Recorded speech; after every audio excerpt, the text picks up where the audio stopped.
की जय। बोल संतोषी माता की जय।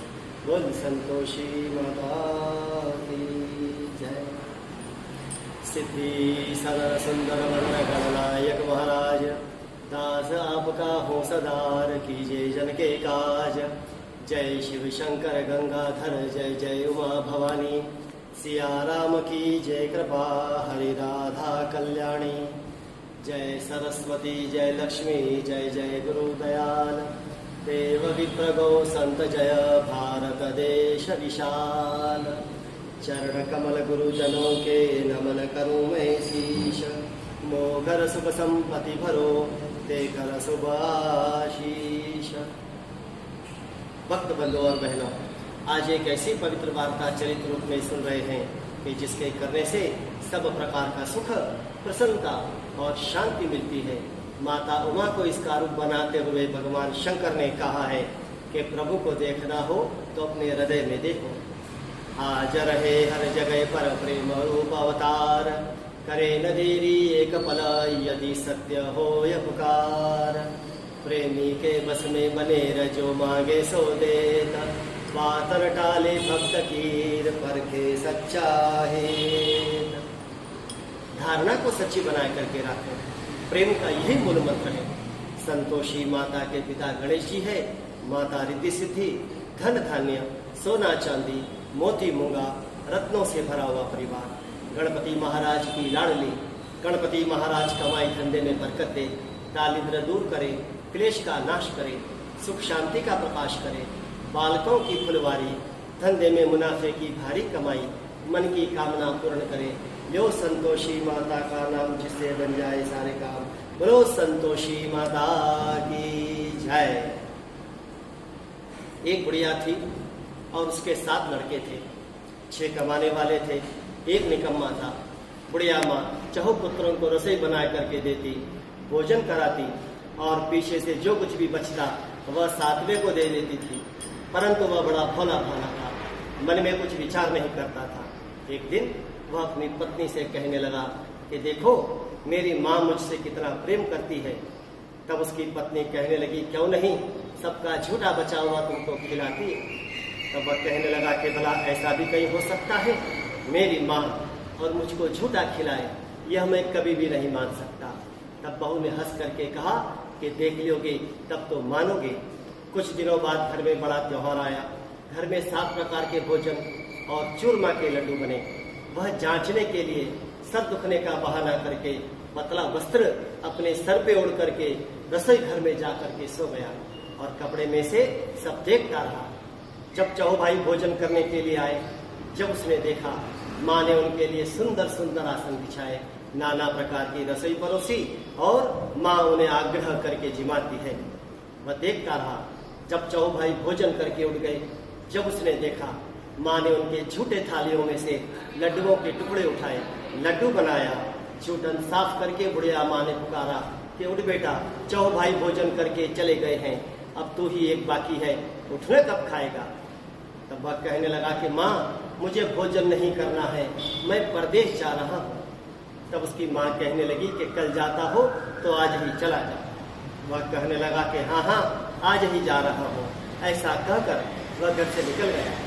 अब चलते समय बहुत ही याद आई, वह गौशाला में कंडे थाप रही थी। वहां जाकर के कहने लगा कि हम जावे परदेश को आवेंगे कुछ काल, तुम रहियो संतोष से धर्म आपणो पाल।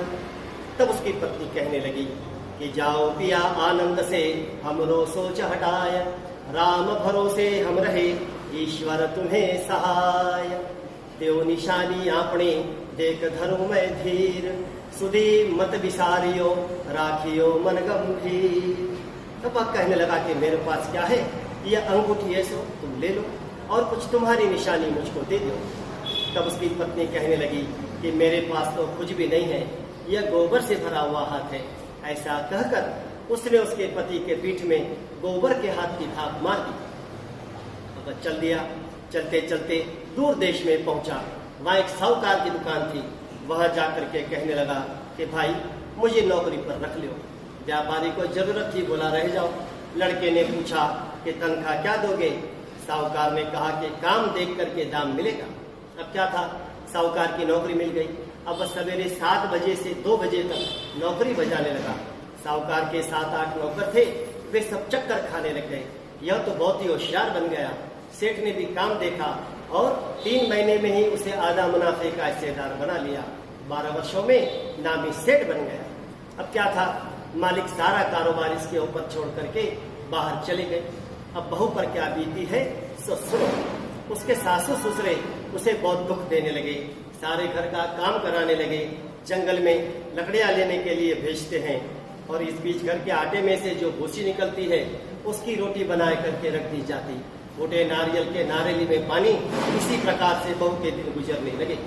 एक दिन वह जंगल में लकड़ियां लेने के लिए जा रही थी कि रास्ते में बहुत सी स्त्रियां संतोषी माता का व्रत करती हुई दिखाई दी। वह वहां पर खड़ी हो गई और कथा सुनने लगी। पूछने लगी, बहनों तुम सब किस देवता का व्रत करती हो? इसके करने से क्या फल मिलता है? इसके करने की क्या विधि है? यदि इस व्रत का विधान मुझे समझा कर कहोगी तो मैं तुम्हारा बड़ा एहसान मानूंगी। तब उनमें से एक स्त्री कहने लगी कि सुनो, ये संतोषी माता का व्रत है।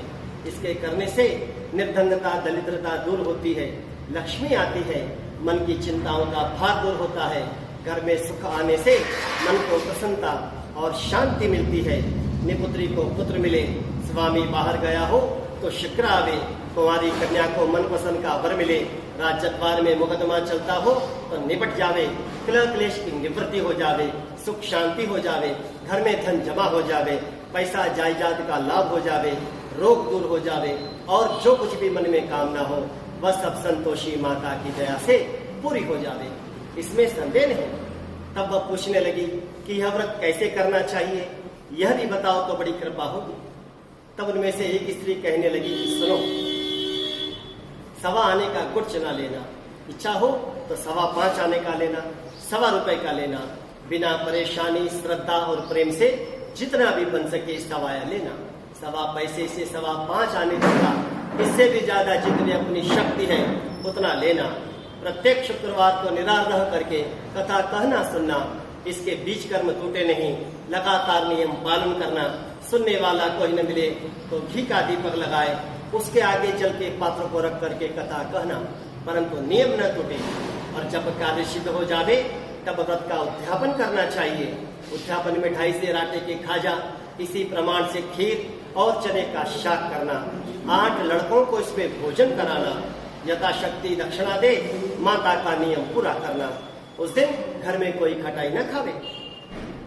यह सुनकर के बुढ़िया के लड़के की बहू चल दी, रास्ते में लकड़ी के बोझे को बेच दिया, उन पैसों से गुड़ चना लिया और व्रत की तैयारी करी। आगे चली तो सामने मंदिर देखा, पूछने लगी कि यह मंदिर किसका है।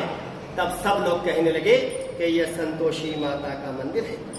तब तो माता के मंदिर में गई, मातेश्वरी के चरणों में गिर करके रोने लगी, तीनों विनती करके कहने लगी कि माँ हम मूर्ख है, अज्ञानी है, पापनी है, तुम्हारे व्रत का नियम हम नहीं जानते। हे माता जगत जननी, हमारा दुख दूर करो, हमारा दुख दूर करो। माता को दया आ गई। एक शुक्रवार बीता कि दूसरे शुक्रवार को ही उसके पति का पत्र आ गया, तीसरे को उनका भेजा हुआ पैसा पहुंचा। यह देख करके जेठ जेठानी मुशिकोरने लगे कि इतने दिनों में इतना पैसा आया है, इसमें क्या बड़ाई है। लड़के सब ताना देने लगे। अब तो काकी के पास पत्र आने लगे, अब तो काकी के पास रुपया आने लगे, अब तो काकी की खातिर बढ़ेगी, अब तो काकी बुलाने से भी नहीं बोलेगी। वह बेचारी सरलता से कहती है कि भैया पत्र आवे रुपया आवे तो हम सबके लिए अच्छा है। ऐसा कहकर आंखों में आंसू भर करके संतोषी माता के मंदिर में गई, मातेश्वरी के चरणों में गिर करके रोने लगी। दिन हो विनती करके कहने लगी कि माँ मैंने तुमसे पैसा कब मांगा है, मुझे पैसे से क्या काम है, मुझे तो अपने सुहाग से काम है, मैं तो अपने पति के दर्शन और उनकी सेवा मांगती हूँ। माँ कहने लगी कि जा बेटी तेरा मालिक आएगा। अब खुशी से बावली घर जा करके काम धंधा करने लगी। अब माँ विचार करने लगी कि इस भोली पुत्री को कह तो दिया है कि तेरा पति आएगा, पर आएगा कहाँ से, वह तो उसको सपने में भी याद नहीं करता है, उसको याद दिलाने को तो मुझको ही जाना पड़ेगा। ऐसा विचार करके माँ उस बुढ़िया के लड़के के पास जाए, स्वप्न में प्रकट होकर के कहने लगी कि साहूकार के बेटे सो रहा है या जागता है। स्वप्न में जाकर के कहने लगी कि सो रहा है या जागता है। वह कहने लगा कि माँ सोता भी नहीं हो और जागता भी नहीं हो, बीच में हो, कहो क्या क्या है। माँ कहने लगी कि तेरे घर बार कुछ है या नहीं। वह कहने लगा सब कुछ है, माँ है, बाप है, बहू है, क्या कमी है। तब माँ कहने लगी कि बेटा तेरे घर वाली घोर कष्ट उठा रही है, तेरे माँ बाप से बहुत त्रास दे रहे हैं, वह तेरे लिए तरस रही है, तू उनकी सुधरे। तब वह कहने लगा कि हाँ माता जी है तो मुझे मालूम है, पर जाऊं तो जाऊं कैसे। परदेश की बात, लेन देन, हिसाब किताब, ग्राहकों को माल बेचना, ये सब छोड़ करके कैसे चला जाऊं। तो माँ कहने लगी कि सुन मेरी बात मान, सवेरे जल्दी उठो, नहा धो करके संतोषी माता को दंडवत करो, घी का दीपक लगाओ और दुकान के ऊपर जाकर के बैठ जाओ। थोड़ी देर में ही तेरा लेन देन छुप जाएगा, जमा माल बिक जाएगा और सांझ होते ही धन का ढेर लग जाएगा। अब तो वह सवेरे बहुत ही जल्दी उठा, भाई बंधुओं से अपने सपने की बात कहने लगा। वे सब उसकी बात सुनकर के जिंदगी उड़ाने लगे कि कहीं कोई सपने की भी बात सच होती है। उतने में एक बूढ़ा बोला कि देख भाई मेरी बात मान, इस तरह सांच झूठ करने के बदले जैसा तुमको देवता ने कहा है वैसा करने में तेरा क्या जाता है। अब वह बूढ़े की बात मान लिया, नहा धो करके संतोषी माता को दंडवत किया, घी का दीपक लगाया और दुकान के ऊपर जाकर के बैठ गया। अब थोड़ी देर में क्या देखता है, देने वाले हिसाब देने लगे, लेने वाले हिसाब लेने लगे। कोठे में भरे सामानों के खरीदार नगद दाम दे करके सौदा करने लगे। शाम तक धन का ढेर लग गया। मन में माता का नाम लिया, चमत्कार लेकर घर ले जाने के वास्ते गहना कपड़ा और सामान खरीदने लगा। यहाँ के काम से निपट करके तुरंत घर पर रवाना हुआ। वहाँ बहू बेचारी रोज जंगल में लकड़ियाँ लेने के लिए जाती है और लौटते वक्त माता जी के मंदिर पर विश्राम करती है, क्योंकि वह तो उसका रोज का रुकने का स्थान ठहरा। दूर धूल उड़ती हुई देख करके वह माता जी से पूछती है कि माँ आज ये धूल क्यों उड़ रही है। तब माँ कहने लगी कि बेटी अब तुम्हारा मालिक आ रहा है, अब तुम ऐसा करो कि लकड़ियों के 3 बोझ बना करके ले आओ। एक नदी किनारे रखो, दूसरा माता जी के मंदिर पर और तीसरा अपने सर के ऊपर रखो। तेरा पति यहाँ आएगा, सूखी लकड़ी देख करके नाश्ता पानी बनाए, खाए पी करके अपने घर को जाएगा। उसी समय तुम जाना, लकड़ियों का भारी बोझ आंगन में डाल देना और जोर से 3 आवाजें लगाना कि लियो सासू जी लकड़ी का कट्ठा लियो, भूसी की रोटी दियो और नारियल के खोपड़े में पानी दियो। आज मेहमान कौन आया है। बहुत अच्छा माता जी, बहुत अच्छा। ऐसा कहकर वह लकड़ियों के 3 बोझ बना करके ले आए। एक नदी किनारे रखा, दूसरा माता जी के मंदिर पर और तीसरा अपने सर के ऊपर रखा। इतने में वह मुसाफिर आ पहुंचा। सूखी लकड़ी देख करके उसकी इच्छा हुई कि अब यही निवास करे, भोजन बनाए, खाए पी करके अपने घर को जाए। उसने वहां पर विश्राम लिया, भोजन बनाया और खा पी करके अपने घर को गया। उसी समय सर पर लकड़ी का कट्ठा ले उतावली उसकी पत्नी आती है, लकड़ियों का भारी बोझ आंगन में डाल दिया और जोर से 3 आवाजें लगाने लगी कि लियो सासू जी लकड़ी का कट्ठा लियो, भूसी की रोटी दियो और नारियल के खोपड़े में पानी दियो। आज मेहमान कौन आया है। ये सुनकर के उसकी सास बाहर आती है और दिए हुए कष्टों को भुलाने के हेतु कहती है कि बहू ऐसा क्यों कहती हो, तेरा मालिक ही तो आया है, आ बैठ, मीठा भात खा, भोजन कर, कपड़ा गहना पहन। ये सुनकर के उसका मालिक बाहर आता है और अंगूठी देख करके व्याकुल हो जाता है। अपनी माँ से पूछता है कि माँ यह कौन है, कौन है। तब उसकी माँ कहने लगी कि बेटा यह तेरी बहू है। आज 12 वर्ष हो गए जब से तू गया है, तब से सारे गांव में जानवर की तरह भटकती फिरती है, घर का काम धंधा कुछ करती नहीं, 4 समय आकर के खा जाती है और अब तुमको देख करके भूसी की रोटी और नारियल के खोपड़े में पानी मांगती। वह लज्जित होकर के कहने लगा कि ठीक है माँ, मैंने इसे भी देखा है और तुम्हें भी देखा है, अब मुझे दूसरे घर की चाबी दो तो उसमें जाकर के रहूं। माँ को गुस्सा आ गया, चाबी का गुच्छा पटक दिया। उसने लेकर के दूसरे मकान में जाए, तीसरे मंजिल के ऊपर का कमरा खोला, सारा सामान जमाया। एक ही दिन में वहां राजा के महलों जैसा ठाट बाट बन गया। अब क्या था, बहू सब भोगने लगी। इतने में अगला शुक्रवार आया। वह अपने पति से पूछने लगी कि मुझे संतोषी माता का उद्यापन करना है। उसका पति बोला कर लो, खुशी से कर लो। अब वह तुरंत ही उद्यापन की तैयारी करने लगी। जेठ के लड़कों को भोजन के लिए कहने गई। जेठानी ने 2-4 बातें सुना दी और मंजूर कर लिया। पीछे से अपने बच्चों को सिखा दिया कि तुम सब लोग भोजन के समय खटाई मांगना, जिससे उसका उद्यापन पूरा ना हो। लड़के जिमने आए, खीर पेट भर के खा ली, परंतु बात याद आते ही कहने लगे कि हमें खीर खाना नहीं भाता है, जी बिगड़ता है, कुछ खटाई खाने को दो। बहू कहने लगी खटाई किसी को भी नहीं दी जाएगी, यह तो संतोषी माता का प्रसाद है। लड़के उठ करके खड़े हो गए, बोले पैसे लाओ। भोली बहू कुछ जानती नहीं थी, उसने उन बच्चों को पैसे दे दिए। अब वो लड़के उसी समय हट करके इमली ला करके खाने लगे। यह देख करके बहू पर माता जी ने कोप किया। राजा के सिपाही आए और उसके पति को पकड़ करके ले गए। अब जेठ जेठानी मनमाने खोटे वचन कहने लगे कि साला लूट लूट करके जो धन इकट्ठा करके लाया है, अब सब मालूम पड़ जाएगा जब जेल की मार खाएगा। ऐसे वचन बहू से सहन नहीं हुए। वह रोती रोती माता जी के मंदिर में गई, मातेश्वरी के चरणों में गिर करके रोने लगी। दिन हो विनती करके कहने लगी कि माँ यह तुमने क्या किया है, हंस करके क्यों रुलाने लगी हो।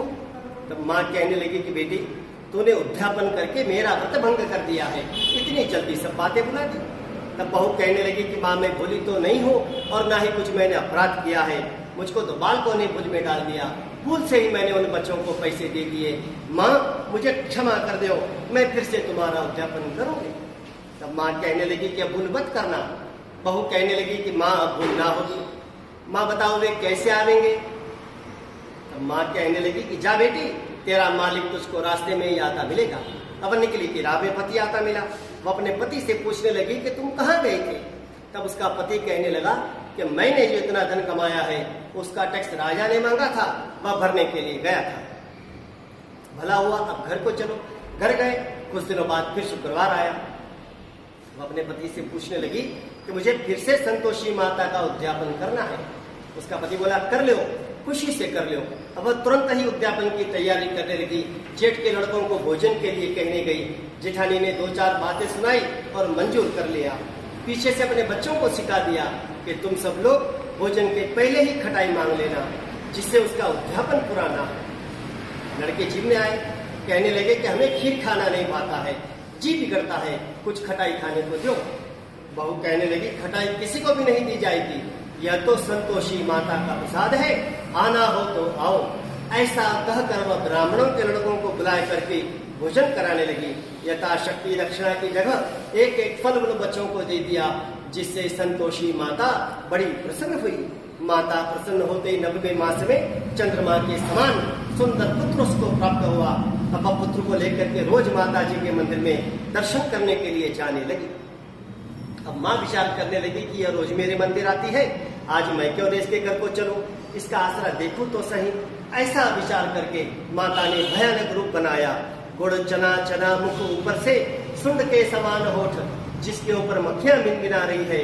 पहली में पांव रखते ही उसकी सास चिल्लाई कि देखो रे, कोई चुड़ैल डाकन चली आ रही है, लड़कों इसको भगा दो, नहीं तो यह किसी न किसी को खा जाएगी। लड़के डरने लगे, चिल्ला चिल्ला करके खिड़की बंद करने लगे। बहू एक रोशनदान में से देखती रही। वह प्रसन्नता से पगली बन करके चिल्लाने लगी कि आज मेरी माता मेरे घर आई है, आज मेरी माता मेरे घर आई है। ऐसा कहते हुए दूध पीते हुए बच्चे को हटाए करके माता के सामने दौड़ी। इतने में सास का क्रोध फूट पड़ा। बोली राण देख करके क्यों उतावली होती है, बच्चे को पटक दिया। इतने में माँ के प्रताप से जहाँ देखे वहाँ लड़के ही लड़के नजर आने लगे। यह देख करके बहू अपनी सास से कहने लगी कि मैं जिसका व्रत करती हूँ वह यही संतोषी माता है। ऐसा कहकर झट से सारे घर के किवाड़ खोल देते हैं। सबने माता जी के चरण पकड़ लिए। दिन हो विनती करके कहने लगे कि माँ हम मूर्ख है, अज्ञानी है, पापनी है, तुम्हारे व्रत का नियम हम नहीं जानते, तुम्हारा व्रत भंग करके हमने बहुत बड़ा अपराध किया है। हे माता जगत जननी, हमारा अपराध क्षमा करो, हमारा अपराध क्षमा करो। और जैसा फल बहू को दिया है वैसा माता सबको दो। जो यह कथा पढ़ेंगे सुनेंगे उनके मनोरथ पूर्ण हो। बोलो संतोषी माता की जय। योग सिद्ध विदेक जन के गुरष्टाक्ष के आदेश श्लोक में ही सब शास्त्रों का सार बता दिया है। ग्रंथ करोड़न में कहूँ कहूँ मैं सबका सार, ब्रह्म सत्य जग झूठ ही जीवन ब्रह्म निहाल। जीवन से जीवन जगत माया खेलत खेल, ब्रह्म रूप पहचान लो ताड़ जगत की जय। बोलो संतोषी माता की जय।